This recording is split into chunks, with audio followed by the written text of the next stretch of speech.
Yeah, let's get into it. Big draft special.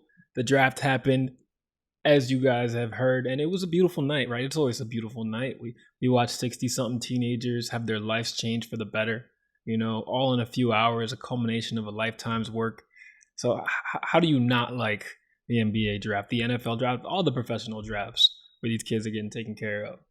100%, man. And you said it, man. The drafts, they're filled with all the emotions, right? You got the happiness, not quite sadness, but the tears. You know what I'm saying? Oh, yeah. Of making it. Man. It's not only is it a star-studded night. You know what I'm saying? Future stars and current, but man, it's a great experience to be a part of, and especially to see these young men finally achieve the dreams of 18 years. And it's beautiful how they got the parents involved now. They're like at the hip through the whole process. And like, it's going to make me emotional. You got my mom's out there. You know what I'm saying? I just became a millionaire. I'm going to buy her house and me a house. Like, oh, come on. Great feeling, bro. Great feeling, right?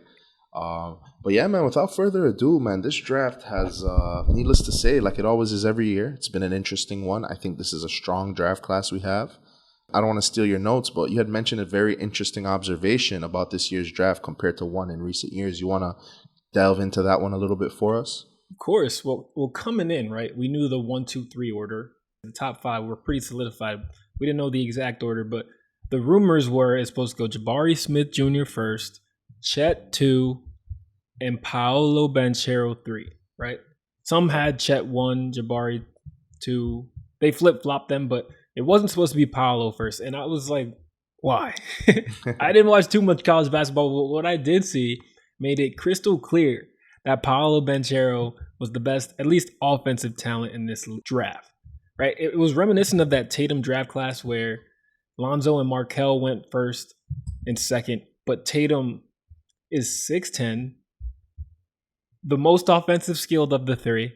It just made sense, right? Like, we know it's a wing game, right? KD, LeBron, Kawhi, these are the guys running the league. Tatum is there.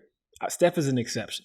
Yeah, but for sure. The 6'10" offensive juggernaut should always be going number one if that was me. And that surprised me. But this time they got it right, in my opinion, with Paolo going number one to Orlando. Yeah, you said it. So I saw some of his comparisons Paolo did. They have him, and I hope I'm not remembering incorrectly, but I think they had his scoring ability comparable, or excuse me, his tenacity comparable to Michael Beasley. They had his vision and passing ability comparable to Ben Simmons, which I thought was very interesting. Yeah, I was surprised. Wow. Yeah, maybe I missaw it, but they had basically who they think is comparable to this guy. So I think I saw that too, but people were getting on these comparisons all night.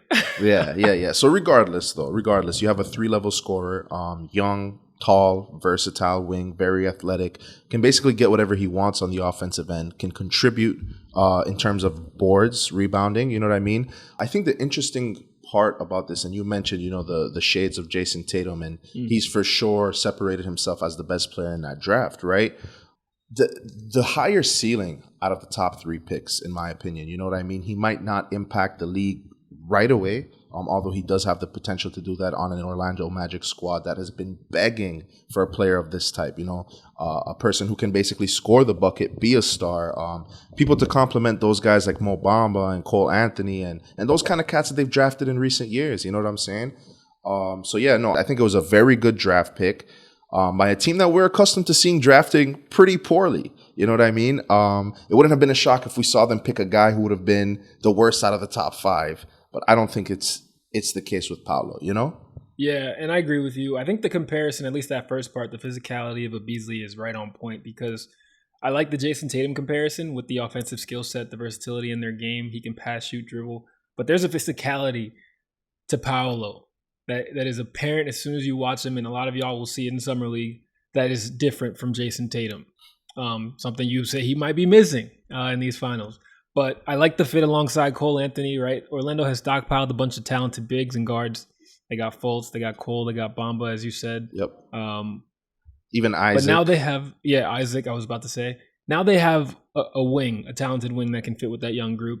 And maybe, hopefully, take some minutes from Terrence Ross, who's been playing for them for, it feels like, 10 years. He'll probably still find a way to jack up 20 shots in his 10 minutes. But, yeah, I like it all in all. Yeah, you said it. I think it was a great move for the Orlando Magic. Let's hope that it gets them. I'm actually in Orlando right now visiting my younger Hey, brother. You know what I'm saying? So he's an Orlando fan by default. So I just hope, because I'm going to be here pretty often, this team can do what they're supposed to do. Maybe have a relive those Orlando Magic, Dwight Howard, maybe those Shaq years. You know what I'm saying? facts. Yeah. And moving on to number 2, we had Chet Holmgren, the 7-1, 7-2 center, go to OKC. And you said that you thought Paolo was the most high potential, potentially the most high potential guy in the draft. This is my most high potential guy. The wingspan is crazy. The length is crazy. He also brings an intensity, right? You see the string bean of a kid running through the lane, and you might think he's soft, right? You probably give him with all the European tags that you assume when you see a fair-skinned player. But I think he goes against the grain with that, man. He likes to mix it up. He likes to get physical. He's going to have to put on some size, but I have my doubts with him. But I think he's going to be a productive player. His floor is very high. So we'll see. We'll see how it goes. Yeah, probably the most well-known player entering the draft, right? So I With think a that, few years back we saw him crossing over Steph Curry en route to easy layup. Also, I think there was a documentary about his school. I don't even remember. I believe it was on Netflix. So basically, Chet is a guy that we've known about for some time now. He's a unicorn. He's a freak. He's 7 foot. He can shoot the rock. He can, do what he has to do in the paint. Can handle the ball, facilitate. So like you mentioned, very high ceiling. I think it's hard for him to achieve that at the current weight and frame that he has, which you also kind of got into. So let's see. It's the easiest thing is to pack on the pounds in the league, right? The hardest part is refining those skills and having some of those things that he worked on leading up to this point. So Chet's a good player. Again, I think if he hits that potential, he will be a great player to come. But, again, very, very high on Paolo myself. I see a bit of Porzingis too. Very, very much so. But the reason why, again, I said Paolo, in my opinion, as opposed to Porzingis, right? As opposed to Chet, is actually because of what we've seen out of Porzingis in the league, right? And he had a couple dominant years there with the New York Knicks. But I think regardless of that injury, I didn't see him being able to keep those numbers up consistently for the remainder of his career. Those were freak of nature numbers. And again, not to say that he wasn't going to be able to impact a team positively, but I don't know if I saw him always being a number one guy for any team in the league, Okay, yeah, I think I'm probably on there, Yeah. on that with you. And then Jabari Smith Jr. goes 3. He dropped.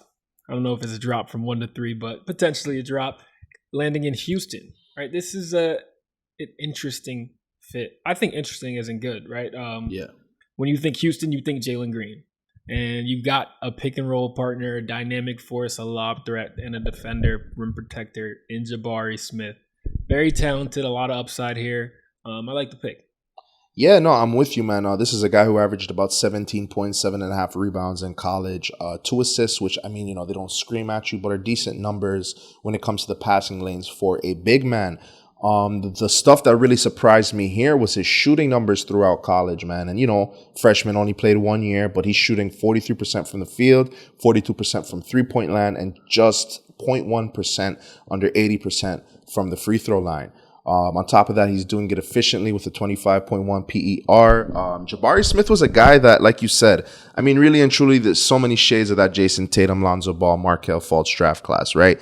Any one of those guys could have gone first. I think it really just depended on team needs, And really and truly, right, if you compare Paolo and Jabari, they're very similar player types, guys who can basically do it score on every level, big guys who can impact on the defensive end of the floor.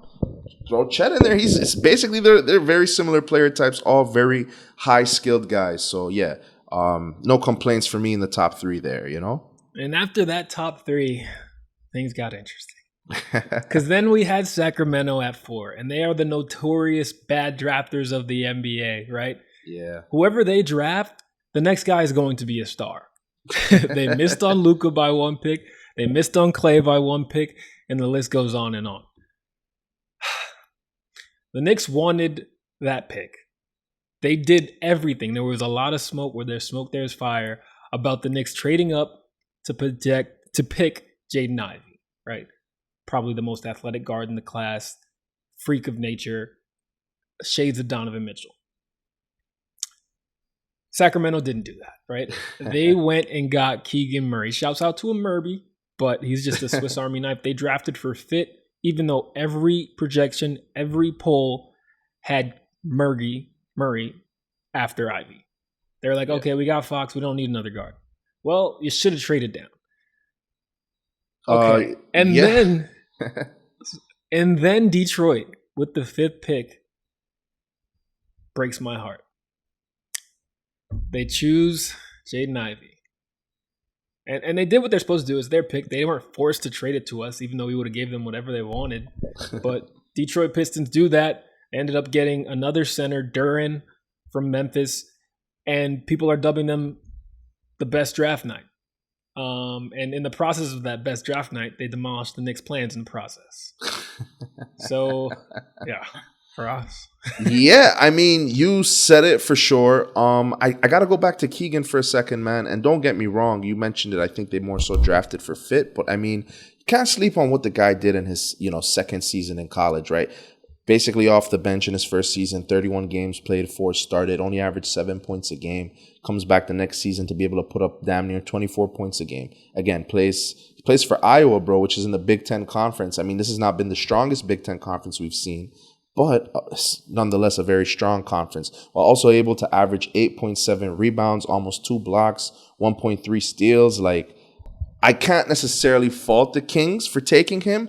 But with that being said, Jason Thompson put up similar numbers, when he so it's Ryder. What I'm saying, shouts out to Ryder. So I don't want to talk down on this young man because he put in all the work to get here, and I know that's not what you're doing. But man, the Kings, they have such bad luck. I wouldn't be surprised if a few years down the road they've got this young man out the league or on a different squad.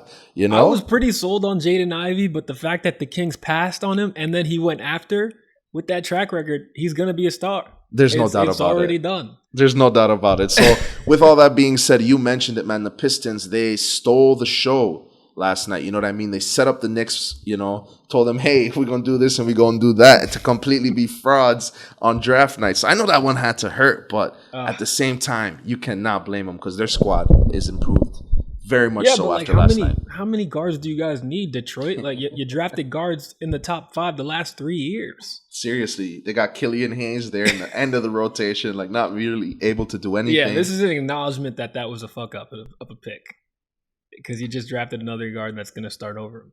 Seriously, and I think they, not to get too deep into Killian, right, because I have never been a big fan of him myself, but I think that was more so a hype pick than anything else, Yeah. Yeah. All right, let's get into this Knicks draft night drama, bro. All right, because there were lots of confusion among the Knicks fans. First, we were getting Duran. Then we were trading him away for nothing for about 2 hours until Woj Great provided some clarity. And then later we learned we're getting 3 first-round picks in exchange. We're sending out Kemba. There's a lot that happened. A lot that actually happened last night for the Knicks. And to sum it up, we traded that pick 11 for 3 first-round picks. We moved Kemba to clear cap space, about $20 million in cap space, and that can all fuel a run at Jalen Brunson or Kyrie Irving, whichever way the Knicks brass decide to go. But Either way, there were lots of confusion for us Knicks Nation last night. Yeah, bro. Honestly, I was confused myself, and I think the video that made the rounds last night was of a podcast of Knicks fans. They were just everybody saw it, where they were just basically confusing. To be quite frank, until we broke it down earlier today when we were in discussion about the pod. I was confused, man. I was like, what really happened? But man, to sum it up, the Pistons, they bamboozled, they swindled the New York Knicks, man, and you hate to see it. Hate to see it. 2 more picks. We're not going to go down and break down every pick in the draft this year. However, man, 2 guys that really caught my attention. The first one I'm going to go with, the Chicago Bulls pick. We didn't have a high pick. We were 18th overall. We selected Dalen Terry. This is a guy who basically you look at. Yeah, I like him a lot. You look at his numbers, they don't really scream at you. They don't really jump at you, He was a sophomore, averaged 8 points, 4.8 rebounds, about 4 assists, shooting 50% from the field. Very efficient at a PER of 16.9 and an effective field goal percentage of 56. This guy really, he's going to come in and do what they drafted him to do, which is not score the basket. We have enough people who could do that. But, play competitively on both ends of the floor, plug in some needs really on the defensive end for us, Play passing lanes, all the shit Caruso does. Oh, you know what I'm saying? So we're going to have two Swiss Army knife guys. That really jumped out at me. The second guy that I really got to shout out, man, and shouts out to the Warriors, man, because, bro, they win a championship, but they could never, ever miss. I think they got the steal of the night in Patrick Baldwin. Well might have. In Patrick Baldwin Jr., they basically drafted a fourth Splash Brother. And yes, I am bestowing the third Splash Brother upon Jordan Poole. It has become official. After the season that he had last year, he splish, splash, and shoot. I mean, he's got his whole acronym for how wet his jump shot is. It's the pool party now. You know what I mean? So I think they added a brother to that fraternity. May I call it? Patrick Baldwin, that's a guy who could just shoot lights out from anywhere in the floor, man. He fits that Warriors profile so well, right? He can, again, 3-level scorer, very, very efficient 3-point shooter, can basically get off, like I said, his jumper from anywhere, fits in with what they do defensively, the position that he plays. He'd be a good backup at the 3 or 2 or I believe it's the 3. He's 6'9", so between the 3 and the 4, be a big at 3, but regardless, man, this is somebody that I'm really excited to see because the guy was a star in college. You know what I mean? That's something that a lot of us forget. Just because you're not drafted 1 through 5 doesn't mean you're not a guaranteed bucket getter. You know what I'm saying? Especially in today's NBA, everyone wants someone that's 18 and 3 months old. So if you're a sophomore or a junior, you're sliding. You're sliding. We've seen it with plenty of prospects, Miles Powers of the world. Yeah. But that doesn't mean you can't do your thing. If anything, you're more NBA ready with all those extra years of seasoning under your belt. 100%. And I think it's interesting how things change because if we look back just as recent as 20 years ago, let's go back as recent as 30 years ago. A lot of guys weren't even allowed to get drafted 30, 40 years ago until they were seniors. You look back as recent as 20, 25 years ago when Tim Duncan was getting drafted, right? They wanted those guys with that experience, And again, they look at it now as we can get 3 or 4 more years out of this guy's career. That's why they're looking for those younger guys. But nonetheless, I think it's interesting how it went from a mood of older experienced guys to let's get as young, raw as possible, and we'll fix and work on whatever it is that needs to be worked on, Facts. Facts.